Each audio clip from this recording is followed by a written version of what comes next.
या मालिकेच्या आजच्या भागात आपण पाहणार आहोत अनुष्काने किर्लोस्करांच्या घरी खूप सिक्युरिटी बोलावलेली असते आणि ती त्या लोकांना काही सूचना देत असते.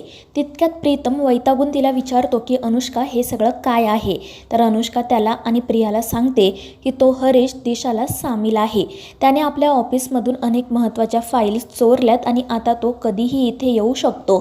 त्यामुळे आपल्याला तयार राहायला हवं. आणि ते ऐकून त्या दोघांनाही धक्काच बसतो. प्रीतम म्हणत असतो की हरीश असं काही करू शकणार नाही. मात्र अहिल्या म्हणते की अनुष्का जे काही सांगते ते खरं आहे. हरीशला ऑफिसमधून पळून जाताना आम्ही स्वतः बघितलंय. आणि ते ऐकून प्रीतम विचारात पडतो. तर ती दामिनी खूपच घाबरलेली असते आणि मग अनुष्का त्या सगळ्या सिक्युरिटीजला सूचना देते की काही झालं तरी हरीश घरामध्ये येता कामा नये, तुम्ही तुमच्या कामाला सुरुवात करा. आणि मग ते सगळेजण आपापली पोझिशन घेतात. तर अनुष्का अहिल्याला सांगत असते की अहिल्या मॅम, तुम्ही काही काळजी करू नका, मी तुम्हाला आणि या घरातील कोणत्याही व्यक्तीला काही होऊ देणार नाही.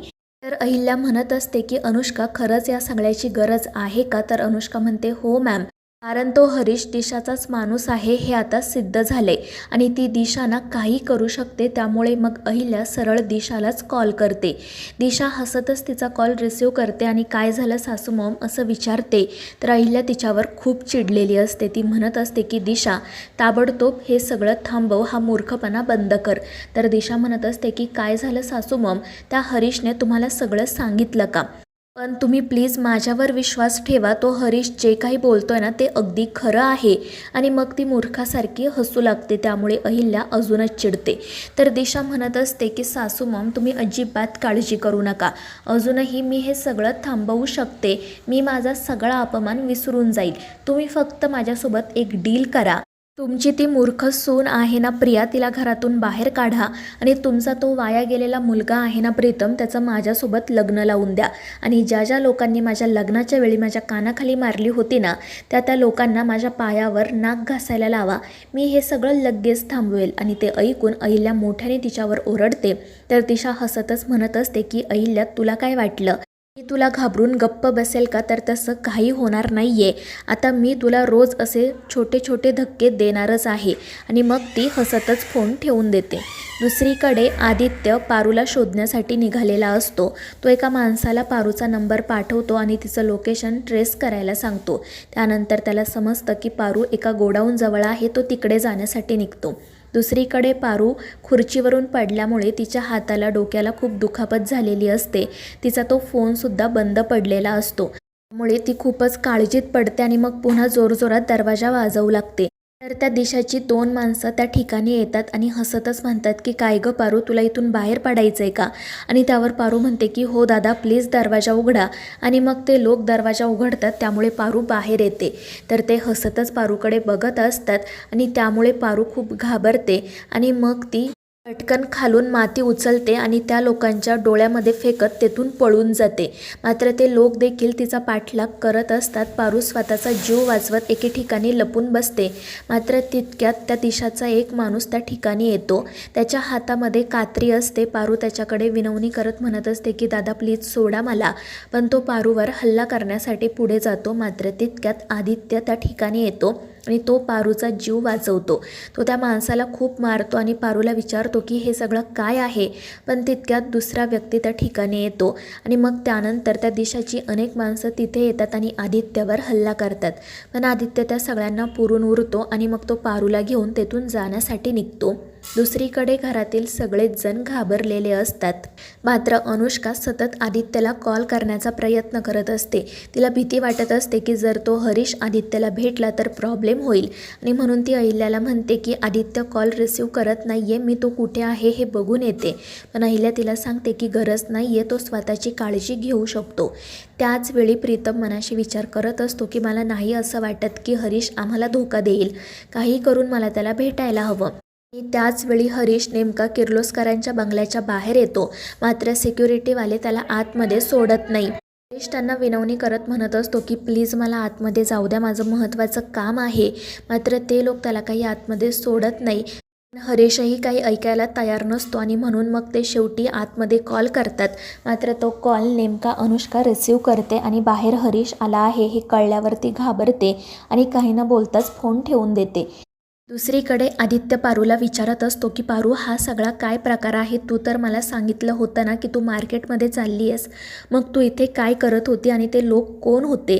प्लीज मला खरं खरं सांग. तर पारू रडतच म्हणत असते की आदित्य सर, मी जे काही सांगेल त्यावर तुम्ही विश्वास ठेवाल का? तर आदित्य म्हणत असतो की पारू, तुला माहिती आहे ना, आईनंतर जर माझा कोणावर विश्वास असेल तर ती तू आहे, त्यामुळे प्लीज मला सांग खरं खरं काय आहे ते. आणि मग पारू रडतच त्याला सांगू लागते, या सगळ्याच्या मागे अनुष्का मॅडम आहेत. अनुष्का मॅडम आणि दिशा मॅडम बहिणी आहेत आणि त्याच दोघीजणी मिळून हे सगळं करतायत. आणि ते ऐकून आदित्यला तर मोठा धक्काच बसतो. त्याचा या सगळ्यावर सहजासहजी विश्वास बसतच नाही. तो पारूला विचारत असतो की तुझ्याकडे काही पुरावा आहे का? तर पारू म्हणत असते की नाही ना आदित्य सर, माझ्याकडे कोणताही पुरावा नाही आहे, म्हणूनच त्या दोघींचं फावलं. परंतु मी आणि हरीश सरांनी पुरावे गोळा केले होते, पण यांनी ते पुरावे जाळून टाकले, मला काहीच करता आलं नाही. आणि हे सगळं ऐकून आदित्य तर खूपच चिडतो. दुसरीकडे अहिल्या अनुष्काला विचारते की कोणाचा फोन होता, पण अनुष्का सांगते की रॉंग नंबर होता. तर इकडे हरीश पुन्हा त्या सिक्युरिटीला विनंती करत असतो की तुम्ही प्लीज पुन्हा एकदा आतमध्ये कॉल करा. आणि मग तो माणूस पुन्हा कॉल करतो. तर यावेळी प्रीतम कॉल रिसीव करतो. जेव्हा त्याला समजतं की हरीश बाहेर आलाय, तेव्हा तो लगेच ही गोष्ट अहिल्याला सांगतो. अनुष्का म्हणत असते की आपण त्या हरीशला भेटायला नको, तो मॅमवर हल्ला करू शकतो. मात्र प्रीतम म्हणतो की तू उगाच काहीतरी बोलू नको, असं काही होणार नाही आहे. तर अहिल्यासुद्धा म्हणते की हो अनुष्का, जर तो हल्ला करण्यासाठी आला असता तर त्याने बाहेर राहून विनंती केली नसती.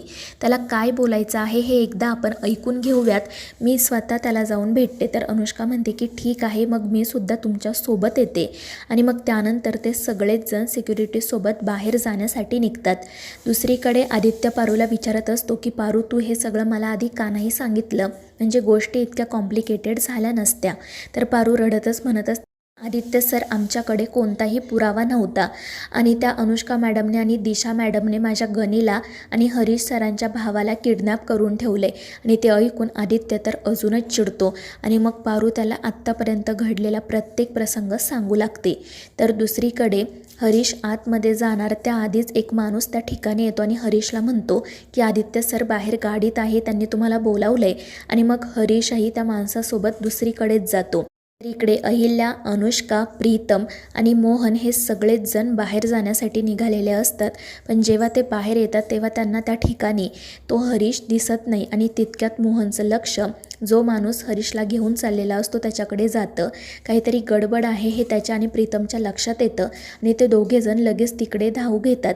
मात्र ते गुंड त्या दोघांवरच हल्ला करतात आणि त्यामुळे सिक्युरिटीवाले तिकडे जाणार इतक्यात अनुष्का म्हणते की तुम्ही प्लीज मॅमला कवर करा आणि त्यांना आतमध्ये घेऊन जा. आणि मग ते सगळे लोक अहिल्याला आतमध्ये घेऊन जातात.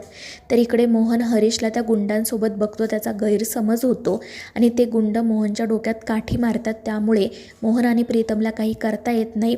ते लोक हरीशला तिथून घेऊन जातात. तर अनुष्का पटकन मोहनला घरात घेऊन येते. मोहनला दुखापत झाली हे कळल्यावर सगळेच जण घाबरतात. तितक्यात आदित्य आणि पारूसुद्धा घरी येतात. आदित्यला कळतच नाही की हे सगळं काय चाललंय. अनुष्का त्याला सांगते की हरीश गुंडांना घेऊन इथे आला होता आणि त्यानेच हल्ला केलाय. तर आदित्य म्हणतो की असं काही होणार नाही आहे, माझा त्याच्यावर विश्वास आहे. पण मग मोहनच म्हणतो की आदित्य, ती जे काही बोलते ते खरं आहे, मी स्वतःच्या डोळ्यांनी बघितलंय. आणि ते ऐकून आदित्यला तर काय खरं काय खोटं हेच कळत नाही. त्यानंतर त्याच्या लक्षात येतं की श्रीकांत घरात नाही आहे. अहिल्या त्याला सांगते की तो लायब्ररीमध्ये गेलाय. त्यामुळे मग आदित्य लगेच तिकडे धाव घेतो. तर इकडे अहिल्या अनुष्काचं कौतुक करत म्हणत असते की तू वेळीच प्रसंगावधान राखलं म्हणून आज सगळ्यांचा जीव वाचला, मला खरंच तुझं खूप कौतुक आहे. तर दामिनीसुद्धा अनुष्काचं कौतुक करत असते, म्हणत असते आत्तापर्यंत फक्त या पारूनेच वहिनींचा जीव वाचवला होता, मात्र अनुष्का आज तू खरंच खूप मोठं धाडस केलं. तर अनुष्का म्हणत असते की दामिनी मॅम, हे काहीच नाही, मी या घरची होणारी सून आहे, या घरासाठी मला माझा जीव जरी द्यावा लागला ना तरीही चालेल. पण तिचं असं बोलणं ऐकून प्रीतम आणि पारू खूप चिडतात. तर मित्रांनो, या मालिकेच्या पुढील भागांच्या अपडेटसाठी आपल्या चॅनेलला सबस्क्राईब करा.